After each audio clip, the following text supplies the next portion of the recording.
Assalamualaikum warahmatullahi wabarakatuh. Perkenalkan, nama saya Fazal Adkia. Saya mahasiswa Sidqiyah Rahmah Surabaya semester 6.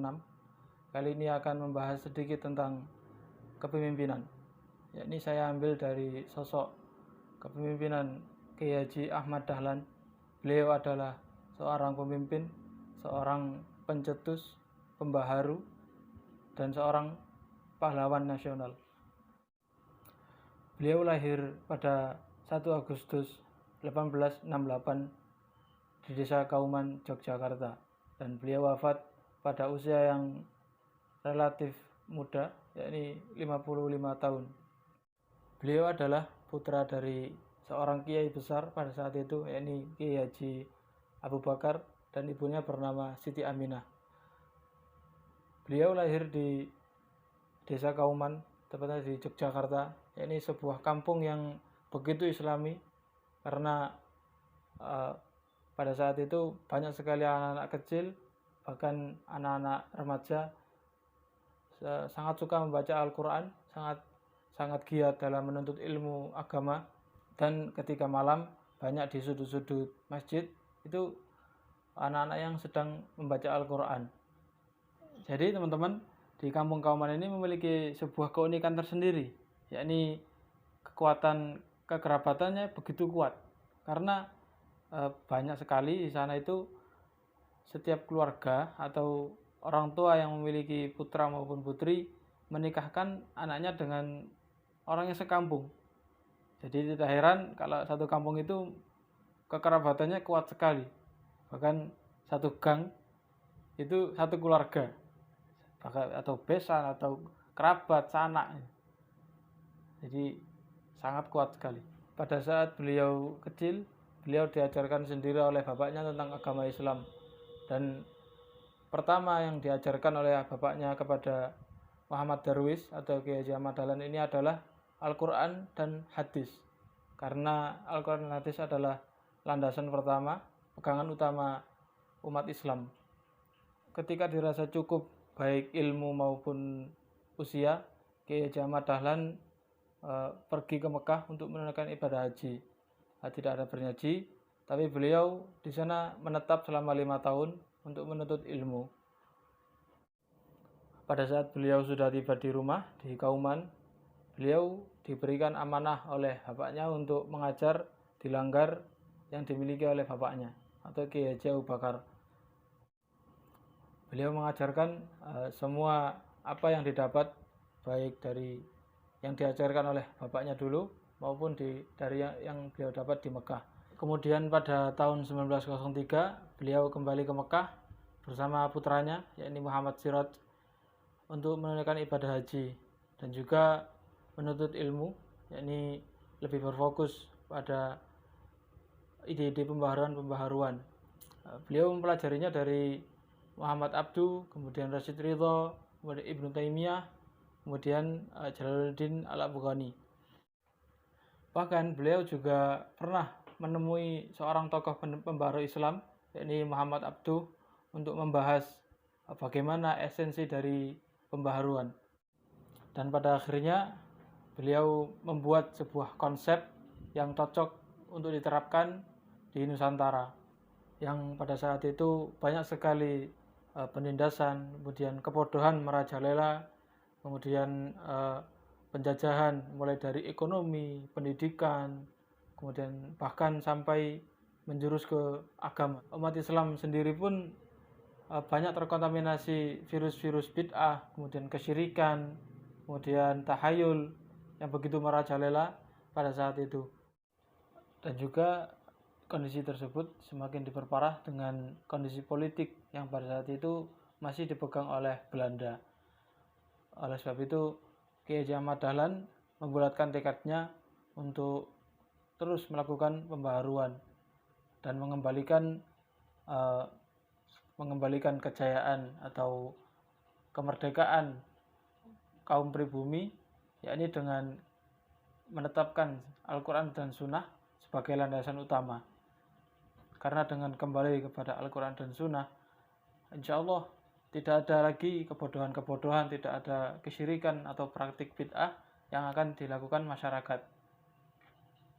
Dan menurut beliau, metode yang paling tepat adalah dengan mengadakan atau melakukan pembaharuan di sektor pendidikan.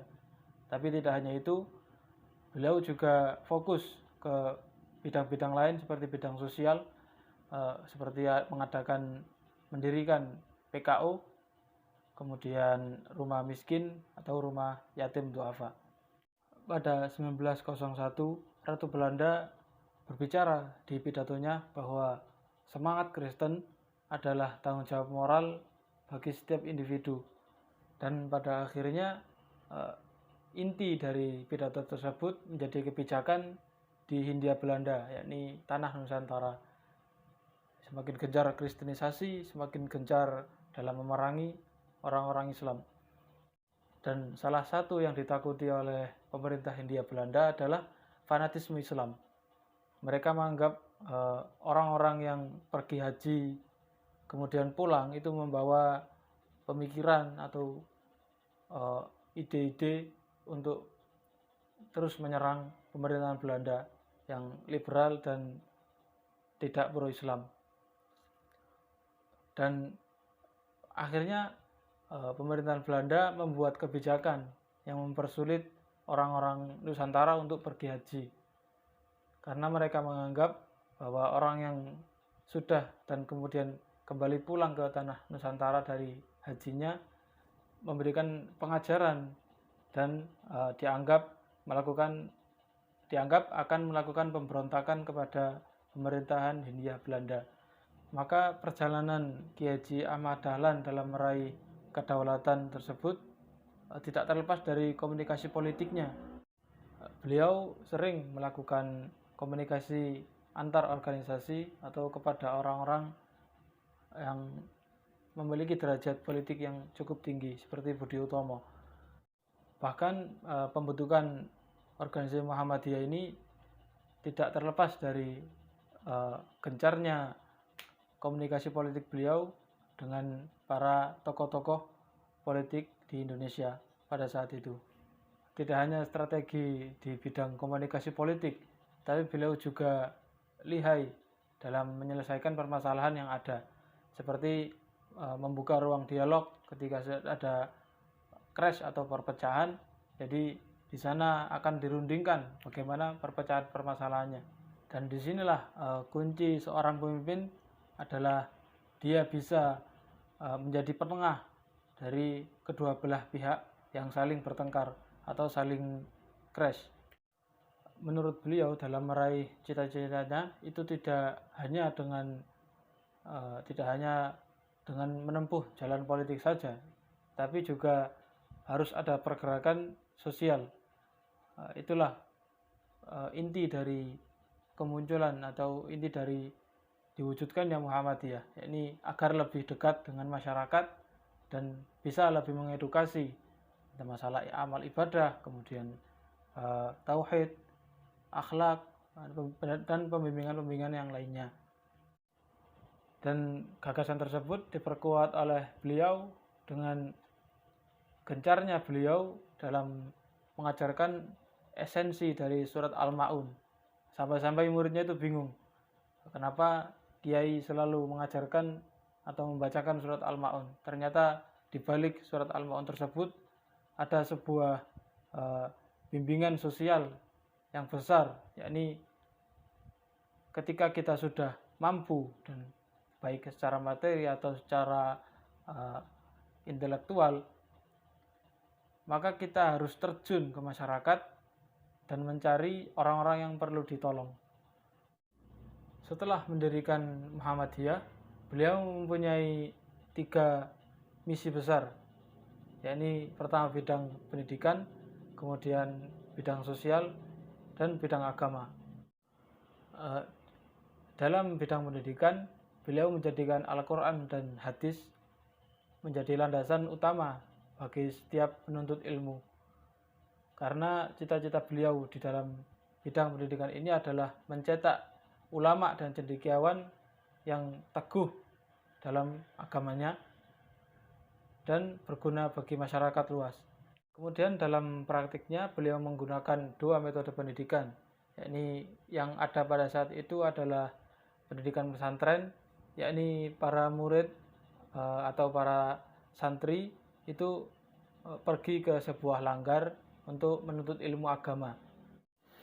Kemudian metode pendidikan barat yang di sana diajarkan juga ilmu-ilmu umum.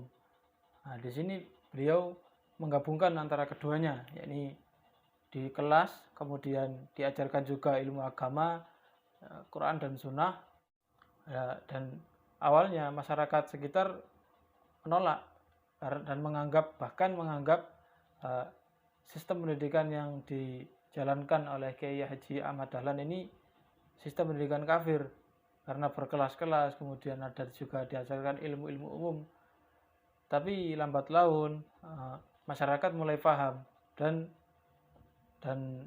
mengikuti, bahkan meneruskan perjuangan Kiai Haji Ahmad Dahlan di bidang pendidikan dan bidang-bidang yang lain. Kemudian metode belajar mengajar dalam sistem beliau yang pertama adalah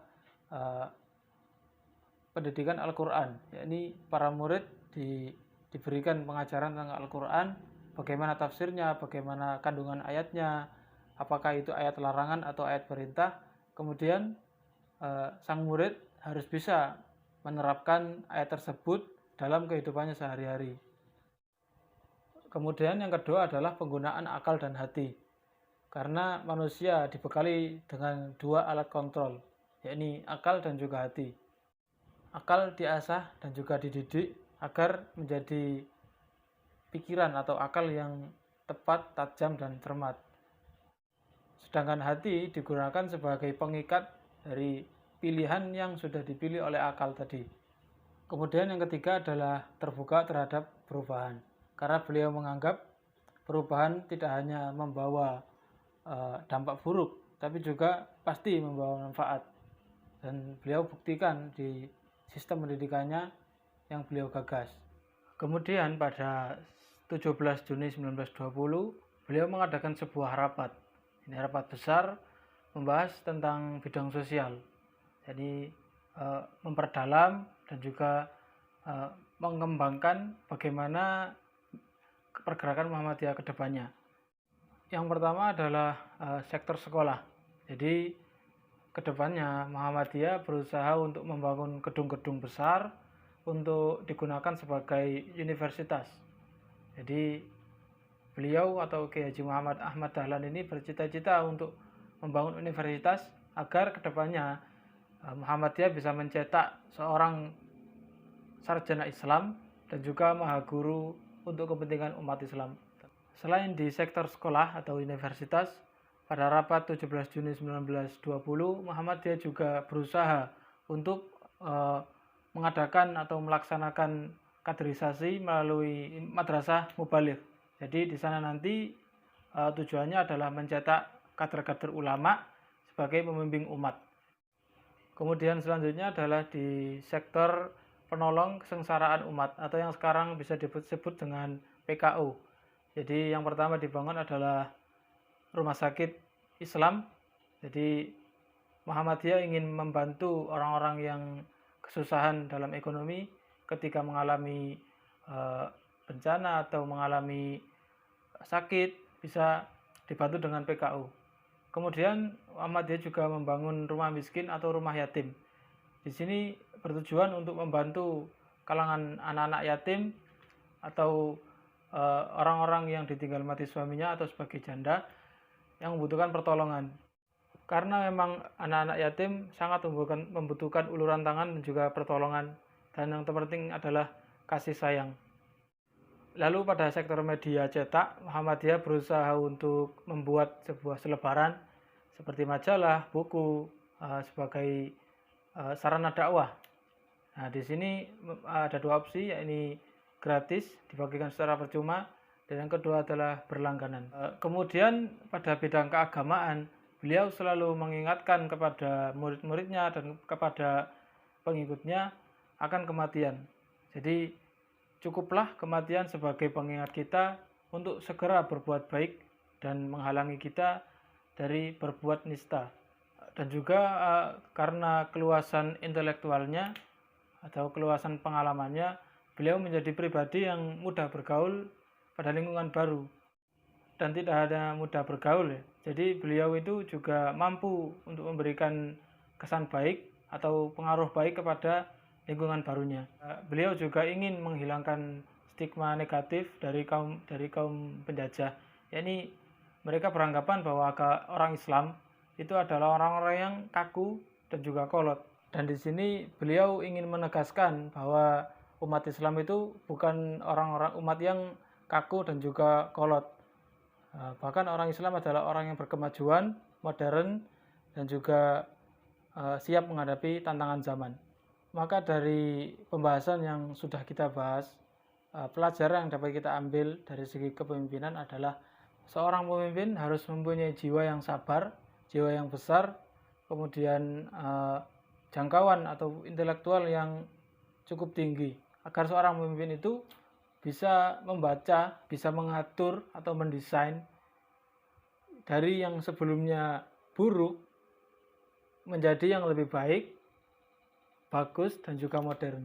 Kemudian yang kedua adalah sikap kita sebagai seorang pemimpin harus mempunyai jiwa yang kokoh atau keteguhan hati dalam melakukan perubahan. Karena dengan jiwa yang kokoh, terutama keikhlasan yang kokoh, akan membuat kita semakin mudah untuk melaksanakan tujuan yang akan kita capai. Mungkin cukup sekian dari saya, semoga bermanfaat. Saya pamit undur diri. Billahi taufiq wal hidayah, waridha wal inayah. Assalamualaikum warahmatullahi wabarakatuh.